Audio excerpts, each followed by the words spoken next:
welcome back to my channel. I'm Daniela and today we'll continue with Mindhunter, this time the third episode of the first season. In the last episode, Holden start meeting at Kemper. He is in jail. I think he's still alive, if I remember correctly. I think he's still alive. Holden wanted to, learn more about his upbringing, what made him.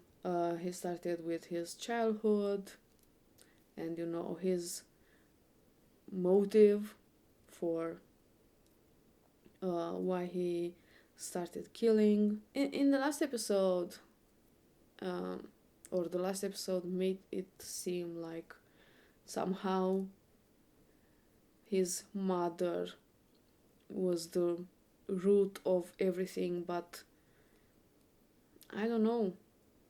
It seemed like he already had some weird thoughts with decapitating dolls and inanimate objects. Sure, his mother wasn't the best, but he didn't started with his mother, but with his grandparents. So the boss there at FBI wasn't so happy hearing that he was meeting with Kemper, but at the end, more being persuaded by Bill, accepted it as a way of learning, and he wants detailed reports about everything.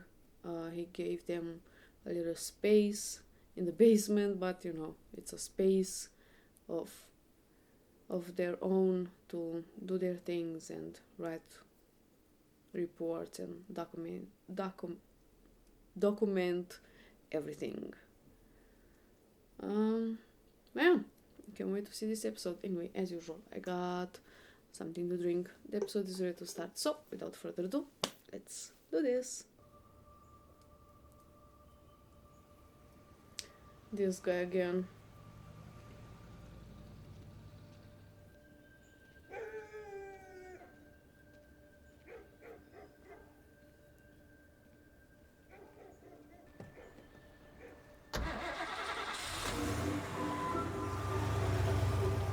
Oh, I didn't knew there was a book. Well, this will be added to my collection. Cold season. Sorry, what? I was just saying that it's cold season.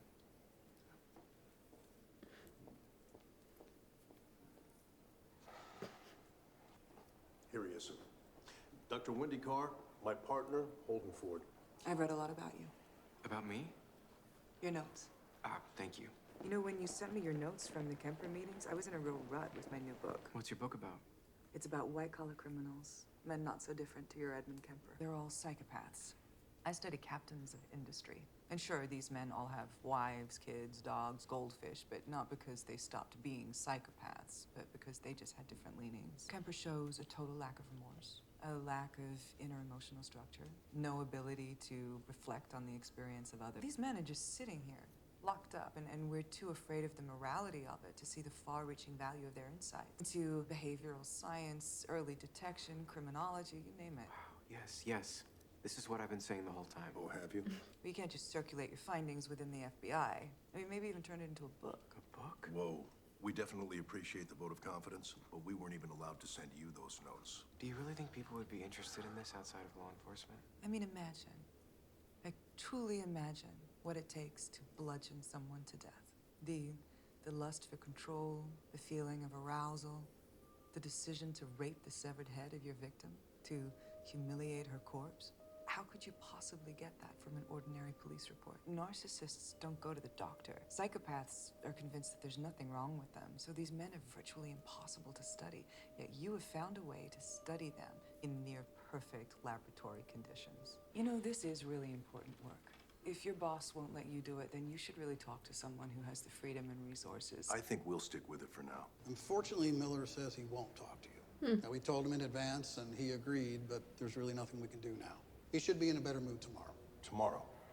Well, he gets like this sometimes. We often have to bring him food into his cell because he won't come out. We're headed out tonight. We can't come in tomorrow. I'm sorry. Well, that's the last time we give them advance notice. Hey, Roy, what can I do for you? There's been another one, the same age as Rosemary Gonzalez, only this time she's dead. Bill, my God. We're vindicated. What's the matter with you?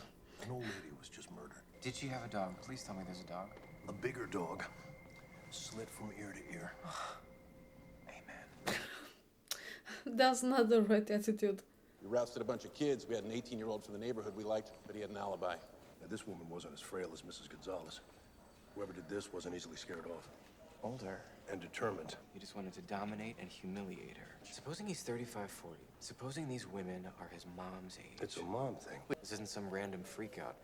This guy's getting confident. At least late 20s. Physically mature, emotionally immature, socially undeveloped, possibly still lives at home. My bet is poor white trash. Listen, we did talk to some older guys.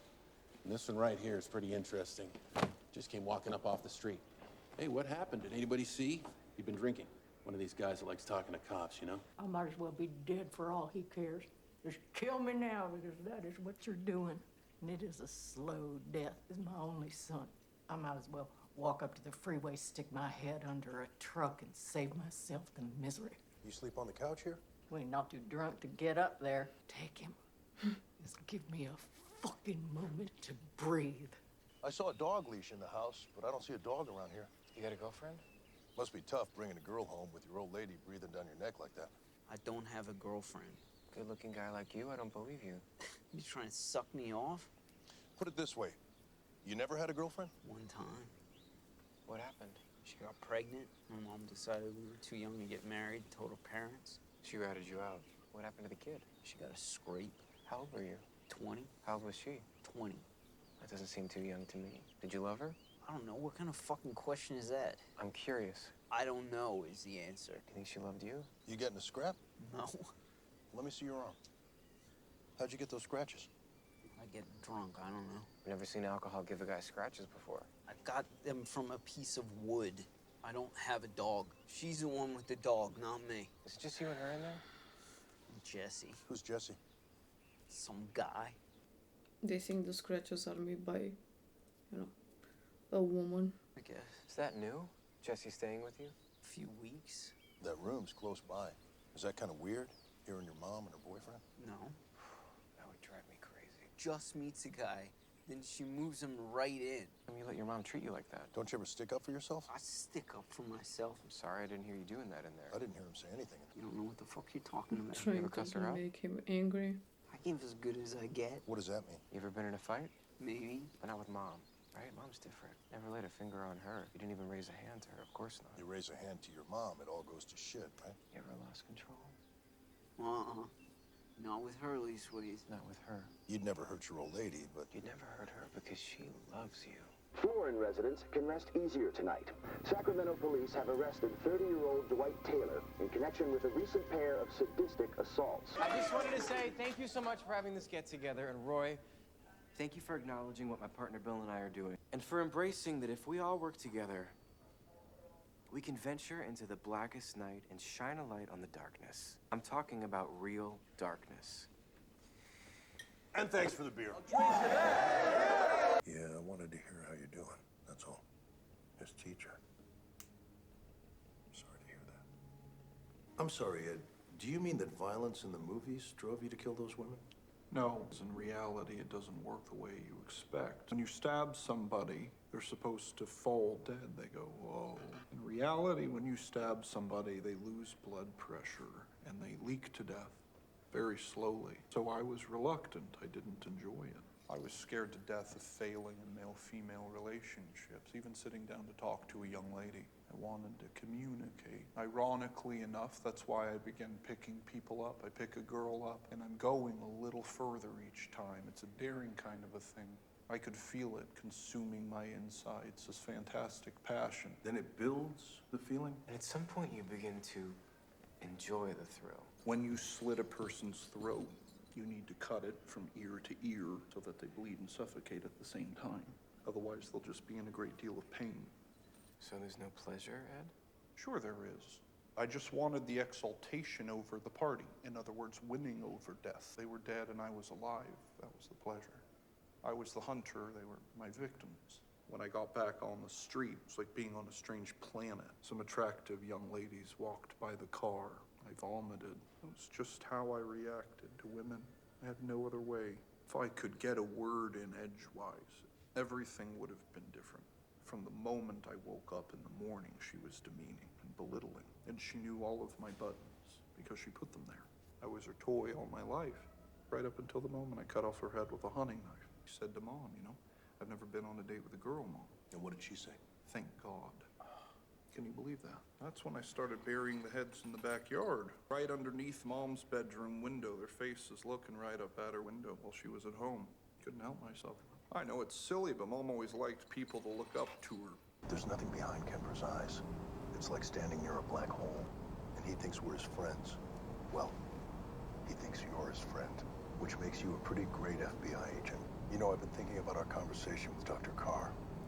If we're going to take a back seat to everything new, everything interesting, Yeah. if she really thinks the idea is that good, that it has that much potential to change people's lives, Yeah. maybe we should invite her down. Done a bit of thinking about some of the things that we're teaching. In particular, the list of deviant terminology. The cuss words. Right, well, I was thinking more the descriptors of the acts.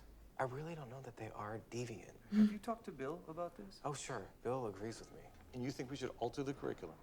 Just take a look at the list. Think about it. Okay? So what are you teaching?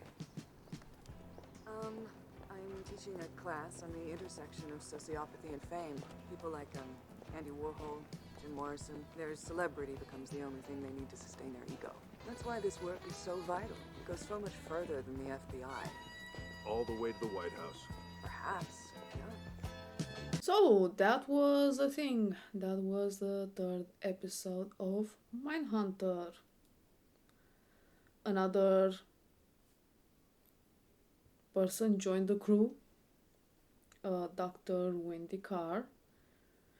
She's teaching about the connection between sociopathy and fame, which is, you know, interesting. Some serial killers just really want the fame and to be known and people to talk about them. They just enjoy this, let's say, fame and to be known, to be remembered, even if, you know, that fame comes from the horrible things they did. She seems interesting. I don't know, for some reason the actress looks familiar, kind of. I don't know from where. So they went to Sacramento because woman was killed. It was worse than the previous one, but they managed to catch the killer. He had the same kind of hatred for his mother as Ed Kemper has, and he did it because, in a way, get back at his mother, but at the same time I think he wanted to let go of the rage he had for his mother but couldn't show it or release it on his mother. I think he looked for a type in a way. I think the dog was really important. I think that was the kind of criteria for him to choose his victims. In a way, needed to resemble a bit the situation he was in. For a moment, I thought that might not be him. Like, he came from, like, lived in a poor neighborhood, from a poor family, and it seemed like the kind of a perfect subject or culprit. But those scratches on his arm, you know, didn't look good. The victim fights back if it's possible, and sometimes leave scratch marks on you that don't resemble anything else. Like when you see a scratch mark, it's a scratch. They went back to Ed Kemper, this time with a recorder, to be more easy to keep, to